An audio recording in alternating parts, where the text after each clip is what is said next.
where doctors converted him into a woman. 2 years ago, the name was George Jorgensen. Today, it's Christine. Hello, I'm Tab Hunter. Did you know that mental illness claims more victims than any other disease? What if I told you that your favorite Hollywood legend was hiding a secret so big it could have ended their career overnight? Today, we're revealing the truth behind some of the industry's biggest closeted stars. Number 35, Tab Hunter. Tab Hunter drifted from sight. A short-lived TV series was followed by spaghetti westerns, and then 20 years of touring America in dinner theater. You ever have depressions or spells of melancholy? I'm unhappy right now. Hello, I'm Tab Hunter. Did you know that mental illness claims more victims than any other disease? Hollywood's golden boy had a secret that could have destroyed his career in an instant. Tab Hunter lived a life of isolation. Born Arthur Galeen, Tab Hunter was discovered at 17 years old and ushered into a film career. He was never considered a star for his extraordinary acting ability, so much as his undeniable good looks and charm. His tan, chiseled face and blonde hair made him a poster boy for the wholesome all-American young man during the 1950s and 1960s. Westerns hadn't been around for a long while, and I've always thought they were great fun, and we wanted to do a picture that would... That's what keeps me single. Hello, I'm Tab Hunter, and I've got a secret. An automatic kid? What? Oh, no, not a thing. I obviously was very closeted. He was often cast as the dashing American soldier and the object of female desire. His immense popularity with young female fans is precisely why he kept his sexuality a secret for most of his life. In his own words, he felt, quote, painfully isolated, stranded between the casual homophobia of most normal people and the flagrantly gay Hollywood subculture, where he was even less comfortable and less accepted. Forced to be closed about my sexuality. I chose not to express my sexuality. In actuality, it sort of is like an old 1940s or 50s Western. There's sort of a naivete about it that I think is great fun. 5 years before Hunter became a star, he was arrested along with several other men for lewdness, a common charge for men showing any signs of homosexuality in public. His arrest became the topic of Confidential magazine, a glorified tabloid that outed several stars during its reign, including Hunter, Lisbeth Scott, and Van Johnson. Hunter's studio decided to ignore the story, predicting that many people will forget about his arrest, and they were right. No one wanted to believe that America's golden boy could be a gay man. Number 34, Dirk Bogard. I wanted to, but you said no because I was the only one in British uniform. I'll be seeing you in all the old familiar places. One of Britain's most celebrated actors kept a lifelong secret. Was he afraid or simply protecting his career? Dirk Bogard, an English actor, served as an intelligence officer in the British Army in World War II. I told you, I can't remember anything after that. It's not because I don't want to remember, it's because I can't. The wishing well. I'll be seeing you. Bogard never admitted to being gay himself, but was not afraid to portray gay characters in films. He played the victim in the 1961 movie of the same name. The movie, Victim, was at the forefront of films that explored homosexuality and is said to be the first film to speak the term. For 40 years, Bogard lived with his friend and business manager, Anthony Forwood. Number 33, Ian McKellen. Here am I hosting Saturday Night Live. Why, you might ask. And all through these rehearsals. Sweet on each other and used to go walks together and hold hands. I remember that. And when we parted after a week. Why are gay people here? And what's happening? From hiding his truth to becoming a global activist, Sir Ian McKellen's journey is one of courage and transformation. An English actor with a career spanning over 6 decades and a half, McKellen became a global film star in the 1990s after multiple roles in Hollywood smashers, from Richard III to Gods and Monsters, 6 Degrees of Separation, restorations, and the X-Men films. His career has won him some of the most coveted awards in the industry, including 2 nominations for Oscars and 5 for Emmys. Patrick's Day Parade in New York City, where they don't exactly encourage openly gay men. They don't seem to mind the priests, though, do they? Gay people have been slandered nationwide. We've been tarred and we've been brushed with the... McKellen has always channeled the attention he gets towards promoting the welfare of the LGBTQ community in Hollywood and the world at large. The Gandalf actor came out as gay in 1988 and has devoted his life to the well-being of people like him. He told Variety that his life changed for good after he came out. Quote, "Everything in my life changed for the better," he said. "My relationships with people and my whole attitude towards acting changed." Number 32, Joe Campbell.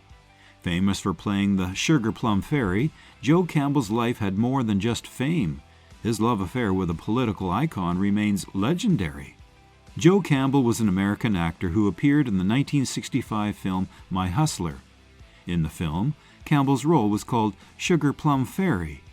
Campbell was mentioned as the Sugar Plum Fairy in the 1972 Lou Reed song Walk on the Wild Side. Campbell was given that nickname by Dorothy Dean. Campbell was in a relationship with Harvey Milk from 1955 to 1962. Number 31, Christine Jorgensen. 1953, Christine Jorgensen was the most famous woman in America. And I thank you all for coming. Where doctors converted him into a woman. 2 years ago, the name was George Jorgensen. Today, it's Christine. From George to Christine, her story of transformation shook the world, but her fame became a platform for advocacy. Born George Jorgensen, Christine Jorgensen was a popular actress, nightclub singer, and recording artist in the 1950s. You've been offered a movie contract? Yes, but I haven't accepted it. Do you have any plans regarding the theater? No, I don't have any plans at the moment. And I thank you all for coming, but I think it's too much. Fine, thank you very much. She underwent hormone therapy and gender reassignment surgery in Denmark, came back to the United States, and became an instant celebrity. She used her popularity to actively advocate for transgender individuals. Number 30, George Cukor. Famed for his elegant films, George Cukor's real life was an open secret in Hollywood's elite circles. George Cukor was one of Hollywood's recruits from the New York theater scene after sound was introduced into movie making. He found success at RKO Pictures and quickly gained a reputation for being the woman's director, for being one of few filmmakers who could get great performances out of any actress. With his success as a director came his popularity as a socialite as well. Cukor's mansion, decorated by gay former actor William Haines, became the center of LGBTQ society in Hollywood. It was a well-known fact that Cukor was gay, even though he never publicly spoke about it. Number 29, Ivor Novello. In a time when homosexuality was illegal, Ivor Novello lived his truth quietly but defiantly. His story remains inspiring. Before the Sexual Offences Act passed in 1967, it was a criminal offense to have a homosexual relationship in Britain. The punishment for breaking this law was life imprisonment. BBC Wales said, "The police seem to have turned a blind eye towards Welsh actor and composer Ivor Novello, who was openly gay, even if he couldn't admit it." Biographer Donald Spoto told The Guardian Novello was never, on or off the set, especially shy about his homosexual life, which led to critics labeling him as effeminate and overly pretty. Number 28, Anthony Asquith. The son of a prime minister, Asquith kept his struggles private, but his career left an enduring mark on British cinema. Anthony Asquith was the son of H. Asquith, Prime Minister of England from 1908 to 1916, and granduncle of Helena Bonham Carter. While not as well known today, Asquith expertly directed his most well-known films, Pygmalion, The Importance of Being Earnest, and The Vips with Richard Burton and Elizabeth Taylor. Asquith directed a grand total of 37 feature films. He was the first British director to join a trade union and help get better pay for below-the-line crew members. According to family friend Jonathan Cecil, he repressed his orientation throughout his life and was a heavy drinker. Number 27, Rupert Everett. I became quite successful as a gay man playing a gay best friend character, but you can only take that so far. Hollywood shunned him when he spoke his truth, but Everett's defiance shaped him into an unforgettable figure in film. Actor and producer Rupert Everett also remembers what it was like being a gay celebrity during those decades. He recalls that society was slowly showing acceptance of the LGBTQ+ community, but AIDS took the gay movement back a lot because people were scared that they would get the disease from gay individuals. He says that he felt ostracized. Number 26, Edmund Lowe. Behind the handsome leading man roles, Lowe's private life was filled with secrets that would have shocked his adoring fans. Edmund Dantes Lowe was an American actor. His formative experience began in vaudeville and silent film. Making a smooth transition to talking pictures, he remained popular, but by the mid-1930s he was no longer a major star, although he occasionally played leading man to the likes of Jean Harlow, Mae West, and Claudette Colbert. Lowe met Lillian Tashman while filming Ports of Call. Lowe and Tashman were married on September the 21st, 1925, before the release of the film. 70 years after Tashman's death, author E.J. Fleming claimed Lowe was a homosexual and Tashman was a lesbian. If the claims were true, fan magazine writers and newspaper columnists made no mention of them during Tashman's lifetime or for 70 years after her death. Number 25, Ramon Novarro. He was marketed as the rival to Rudolph Valentino, but Navarro's life became a public scandal after a tragic end. Mexican-American actor Ramon Novarro was marketed as the rival to sex icon Rudolph Valentino. His revealing costumes and on-screen romances with top stars drew audiences from the silent era into the late 1930s. He struggled to accept his homosexuality thanks to his strict Roman Catholic upbringing. Despite his guilt, Novarro had several relationships with men during the height of his career. Navarro's sexuality became sensationalized for the public after his death made national news. In 1968, brothers Paul and Tom Ferguson called Novarro and offered to have sex with him if he paid them. Novarro let them in, and they murdered him after torturing him for money. Number 24, Raymond Burr. Famous for playing Perry Mason, Burr's longtime secret relationship with Robert Benavides showed a different side of the star. Raymond Burr is famed for playing the role of a defense attorney in the TV series Perry Mason. Burr was briefly married to Isabella Ward in 1948, but had a long-term relationship with Robert Benavides, who he met on the set of Perry Mason in 1960. Scotty Bowers, who Benavides describes favorably in an interview with LA Weekly as the most honest person I've known, reportedly introduced Burr and Benavides, who were known as business partners. Number 23, James Whale. The director of Frankenstein lived his truth openly in Hollywood, a brave choice in an unforgiving era. James Whale was a stage director who came to Hollywood to direct his famous and successful stage play, Journey's End. During this time, he became involved with and engaged to stage and costume designer Doris Zinkeson for a year while living as a gay man in public. He came to Hollywood and was hired by Paramount Pictures. While at Paramount, he first met his long-term partner, producer David Lewis. Whale lived his life in Hollywood as a gay man, similarly to Cukor, as an open secret that he made no effort to hide. Number 22, William Haines. Hollywood's first openly gay movie star, William Haines refused to conform to studio pressures and found success outside the industry. Hollywood in the 1920s. Movies were silent, studio bosses ruled the Tinseltown system, and the nascent self-censorship of the Motion Picture Production Code was taking hold. Despite these limits on creative and personal freedoms, one immensely popular silent film actor refused to be silenced or have his life dictated by the changing tides of oppression. He was William Haines, openly gay superstar, like Hollywood's first openly gay movie star. While Haines is known among those versed in LGBTQ+ Hollywood history, the larger world is unfortunately unaware of his story and the trails he blazed for so many. The production code was becoming the norm by the early 1930s. Haines, living his life openly and unashamedly, was perceived as a threat. Mayer fired him, and Haines began a career as an interior designer. William Haines Designs is still in operation today. Number 21, Rody McDowall. His longtime friendship with Montgomery Clift fueled rumors, but McDowall never officially came out during his lifetime. Rody McDowall was a close friend of Ava's and directed her in The Ballad of Tam Lin in 1970. McDowall never married, and his sexuality was an open secret in the Hollywood industry, though he never publicly came out or spoke about his relationships. According to multiple biographies of Montgomery Clift, McDowall was in a relationship with Clift. The two lived together and remained friends after they broke up. Number 20, Dick Sargent. The second Darren on Bewitched kept his sexuality hidden until later in life when he became a retroactive role model. Sargent was a trim, handsome man with a longish chin.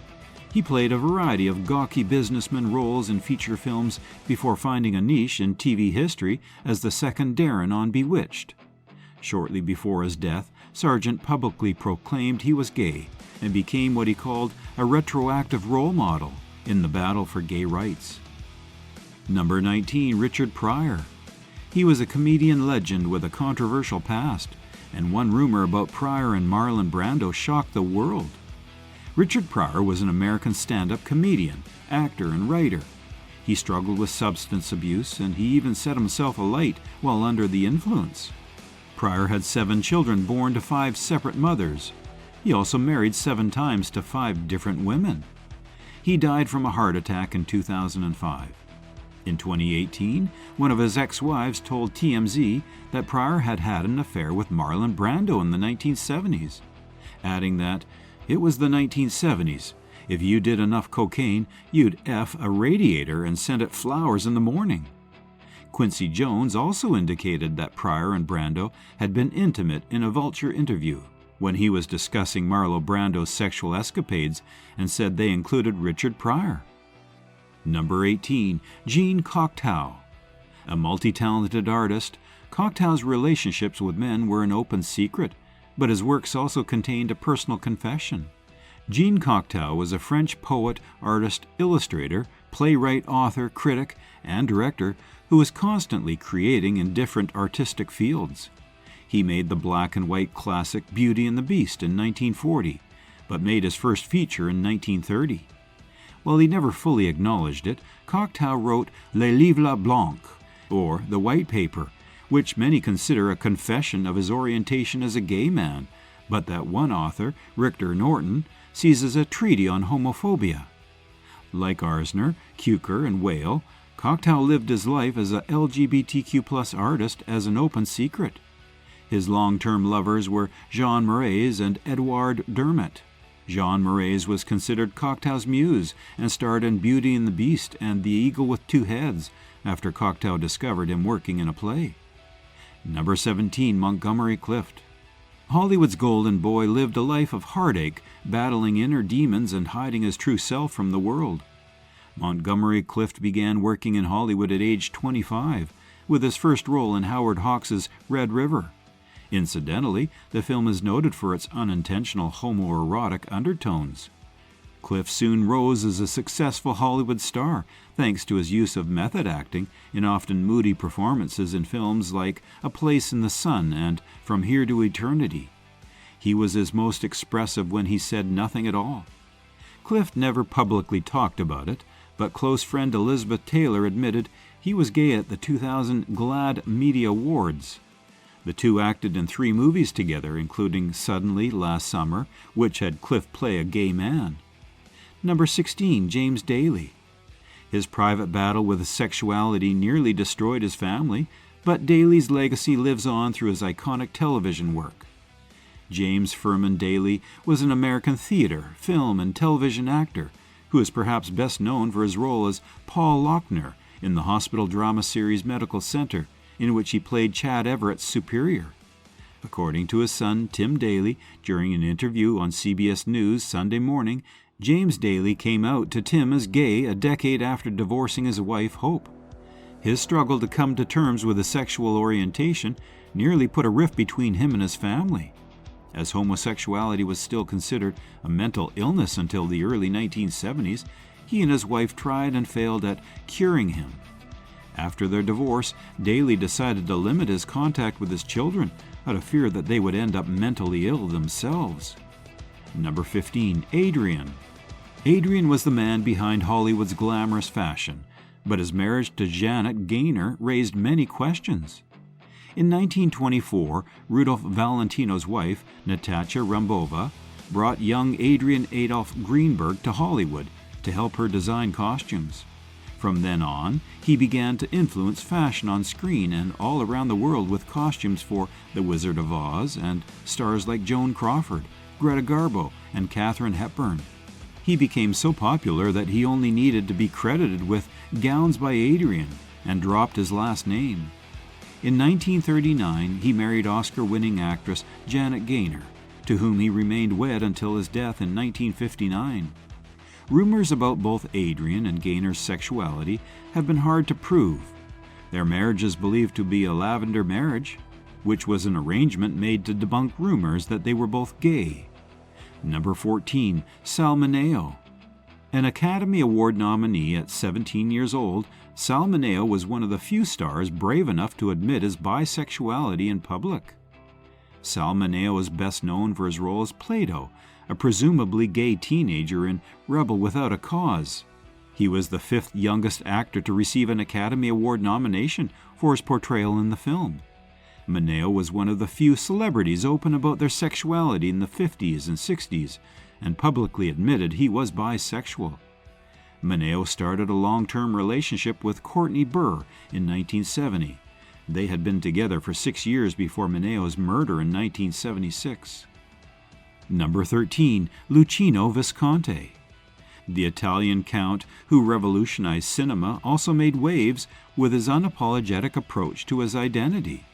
Luchino Visconti was Italian royalty. The Count of Lonate Pozzolo and one of the fathers of neo-realism, Visconti made films starting in 1943 with Obsessione and concluding in 1976 with his film The Innocent. He wrote and directed 14 films. He didn't try to hide his orientation later in his life, though he was a devoted Catholic. He famously said of the seeming paradox between his sexuality and his devout Catholicism, "I'm a Catholic. I was born a Catholic. I was baptized a Catholic. I cannot change what I am. I cannot easily become a Protestant. My ideas may be unorthodox, but I am still a Catholic." He wasn't as open with his relationship with photographer Horst P. Horst in 1936, but did not hide his relationships with Franco Zeffirelli, Udo Kier, and Helmut Berger later on. Number 12, James Cardell. James Cardell was married twice, but eventually came out as gay after a tragic accident changed his life. James Cardell was an American actor who appeared in more than 20 Hollywood films in the 1940s. In 1942, he married Esther Borton. They divorced 2 years later. In 1951, he became engaged to Australian model June Crocker, but she ended their relationship after she suffered serious burns in a stage accident. According to author Jeffrey P. Dennis, Cardell subsequently came out as gay. Number 11, Paul Lynde. Paul Lynde's outrageous humor hid a painful struggle with his sexuality, but his legacy as a comic genius remains. Paul Lynde was born in 1926 in Mount Vernon, Ohio, one of 6 children and the middle of 4 boys. His father was a local police officer and the sheriff of the Mount Vernon jail for 2 years. Lynde got his inspiration to become an actor at the age of 4 or 5 after his mother took him to see the original silent film Ben-Hur, A Tale of the Christ, 1925. Number 10, George Takei. Star Trek's George Takei waited decades to come out, but when he did, he became an advocate for change. Japanese-American actor George Takei is best known for playing Hikaru Sulu in the Star Trek franchise. His career dates back to the 1950s, earning him a star in 1986 on the Hollywood Walk of Fame. With dozens of other career awards and recognition, Takei is celebrated for his talent as much as he is admired for his activism and support of philanthropic organizations. He's been passionate about the interests of the LGBTQ community since he left the closet in 2005. Takei married Brad Altman, whom he had dated for over 2 decades. In September of 2008, they made history as the first same-sex couple to obtain a marriage license in West Hollywood. This consolidated Takei's legacy as one of Hollywood's pioneering gay actors, just like the LGBTQ Humanist Award he received from the American Humanist Association in June of 2012. Number 9. Robert Reed. Behind his role as the beloved dad on The Brady Bunch, Robert Reed's sexuality was a closely guarded secret. Robert Reed may be best known for his role as head of the house Mike Brady on The Brady Bunch, but Reed kept his sexuality a close secret for fear of damage to his career. In his memoir, Sex, Drugs, and Pilot Season, casting director Joel Thurham recalled memories of hookups he shared with Reed, and also said most of the attendees at industry parties in the 1970s were gay. Number 8. Kenneth Anger. Director Kenneth Anger's films pushed boundaries, but his personal life changed Hollywood's moral code just as much. Kenneth Anger is a director who started creating films as a child. All of Anger's films are shorts, and some of them were screened while he was still in high school. The film that he made after he discovered his orientation and studying film at USC was the homoerotic film Fireworks in 1947. Fireworks certainly caused a stir, as he was arrested on obscenity charges after it screened. The case went all the way to the Supreme Court of California, which ruled that the film was art and not pornography. Anger directed 37 films. Perhaps the best known of them are Scorpio Rising, Lucifer Rising, and Inauguration of the Pleasure Dome. Anger has been noted as an influence on such filmmakers as Martin Scorsese, David Lynch, and John Waters. Number 7. George Jack Warren Kerrigan. One of silent film's biggest stars, Warren Kerrigan's private life was a closely guarded secret. George Jack Warren Kerrigan was an American silent film actor and film director. Kerrigan was homosexual. He never married and lived with his lover James Carroll Vincent from about 1914 to Kerrigan's death in 1947. He signed with Universal's Victor Studios in 1913 and moved to Hollywood with his mother, twin brother Wallace, and widowed sister Kathleen. It's around this time he started living together with James Vincent. By the time he was 30 years old, he had begun to make appearances in films for S&A Studios. A contract with the American Film Corporation opened the door to leading roles, often as a modern man of the age. He starred in over 300 films up to 1924. Number 6. Truman Capote. Author of Breakfast at Tiffany's, Truman Capote's wit and charm made him famous, but his openness about his sexuality made him unforgettable. Truman Capote was an American novelist, screenwriter, playwright, and actor. Several of his short stories, novels, and plays have been praised as literary classics, including the novella Breakfast at Tiffany's, 1958, and the true crime novel In Cold Blood, 1966. His works have been adapted into more than 20 films and television productions. Capote was openly gay. Although Capote never embraced the gay rights movement, his own openness about homosexuality and his encouragement for openness in others made him an important player in the realm of gay rights. Number 5. Curtis Harrington. A horror film master, Curtis Harrington's personal life was as colorful as the movies he made. Curtis Harrington, born September the 17th, 1926, died May the 6th of 2007. He started out writing film criticisms while making his own short films, starting in 1942 with The Fall of the House of Usher.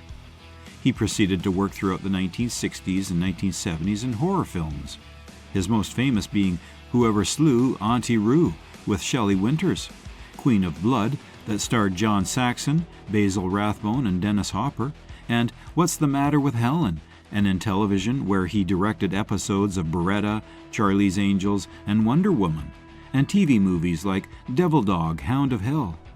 He was a friend of James Whale and was the key person in the preservation of Whale's film The Old Dark House. Harrington confirmed his sexuality in his autobiography that told of his first homosexual experience in high school with a football player.